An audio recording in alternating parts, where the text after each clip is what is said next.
Poslije strasne ljubavne noći on opazi sliku nekog drugog muškarca na noćnom ormariću.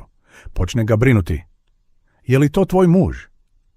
Ne, dragi, nije, odgovori i čvrsto se privije uz njega. Možda tvoj ljubavnik? Ne, nikako, šapće mu oko uha. Onda je to tvoj otac ili brat? Pita on u nadi da je nešto takvo. Ne. Pa tko je onda to? Zahtijeva on. To sam ja prije operacije, odgovori ona.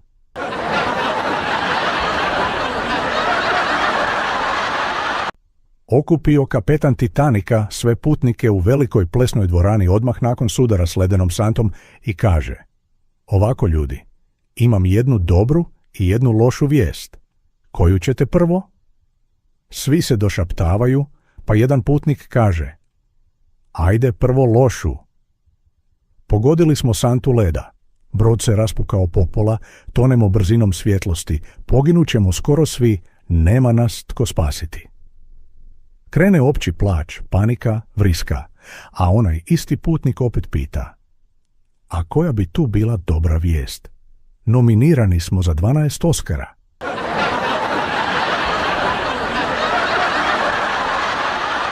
Dođe navečer muž kući prilično pijan i čim uđe, žena ga udari. Hoćeš li još piti? Pita ga. Muž šuti, pa opet doleti šamar. Hoćeš li još piti? Pitam te. On šuti i sve više uplašeno gleda. Žena ga treći put zvekne. Hoćeš li još piti? Muž konačno vrlo oprezno kaže: dobro, pa daj još jednog.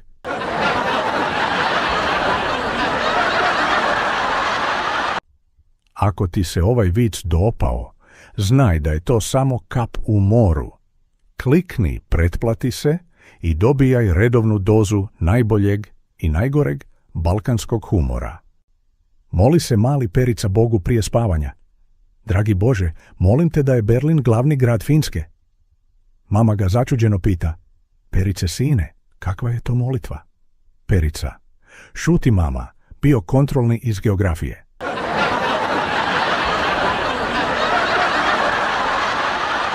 Dođe 90-godišnjak doktoru na pregled. Doktor ga pita: kako se osjećate? Nikad bolje, kaže djed, moja djevojka ima 18 godina i sad je trudna. Dobit ćemo dijete. Doktor malo razmisli i kaže: dopustite da vam ispričam priču. Lovac je jednog dana toliko žurio u šumu da je umjesto puške ponio kišobran.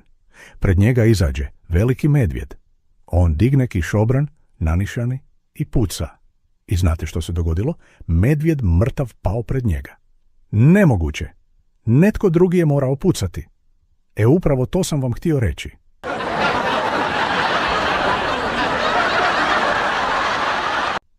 Na groblju žena plače nad grobom muža. Dragi moj, zašto si me ostavio? Iz groba se začuje glas: ženo, pusti me barem sad da se odmorim.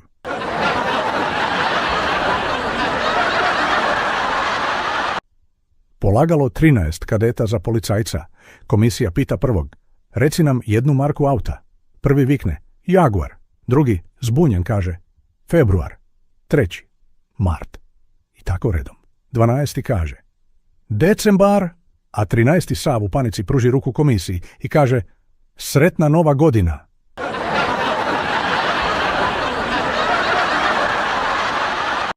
Razgovaraju dva Crnogorca.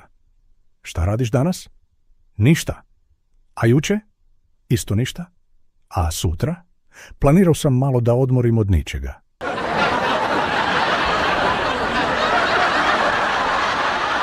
Dame noći stoje na cesti i čekaju mušterije.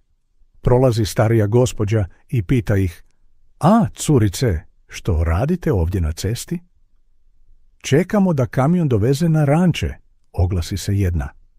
Onda ću se i ja stati u red, kaže bakica. Prolazi policajac, vidi je među njima i iznenađeno povikne: što, bako, i vi isto?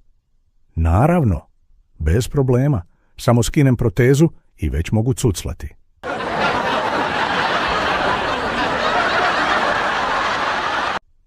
U gradskoj rodilištu ginekolog pregleda trudnice i iznenađen shvati da 3 žene, koje leže jedna pored druge, trebaju roditi 6. januara. Kad dođe do 4. u šali pita: a vi ćete isto roditi 6. januara? Ona se nasmije i odgovori: ne, ja nisam bila na tom izletu.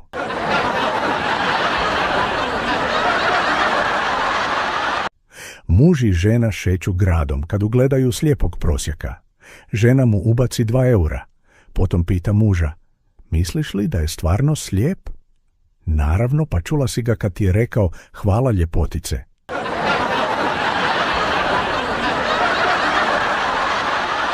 Narkoman dođe kući i kaže mami: mama, imam jednu dobru i jednu lošu vijest. Koju prvo da kažem? Ajde prvo dobru. Riješio sam se droge. Super sine, baš sam sretna, a loša? Ne znam gdje sam je izgubio.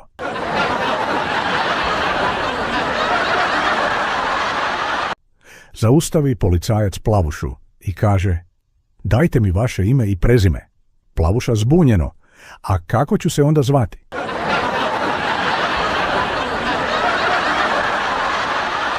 Vozi autobus po planini. Putnici gledaju ponor i uplaše se.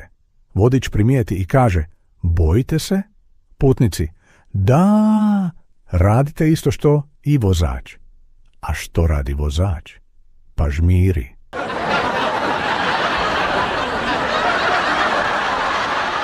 Dođe žena u kafanu, viče na muža: svake noći dođeš kući mrtav pijan.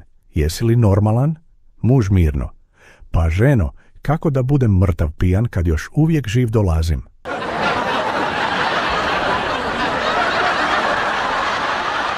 Mujo ode doktoru.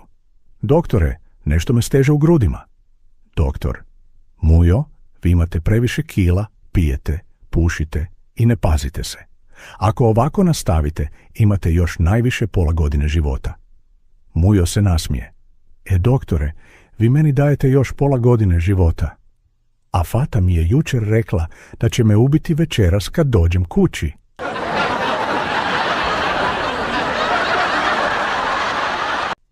Crnogorac leži na plaži.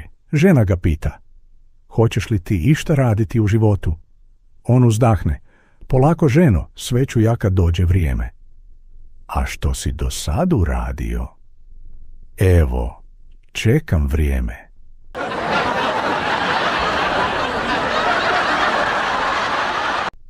Razgovaraju 2 prijatelja. Zašto si prestao piti? Doktor mi zabranio. Pa dobro, zar mu toliko vjeruješ? Ne vjerujem ja njemu, nego računu u kafani.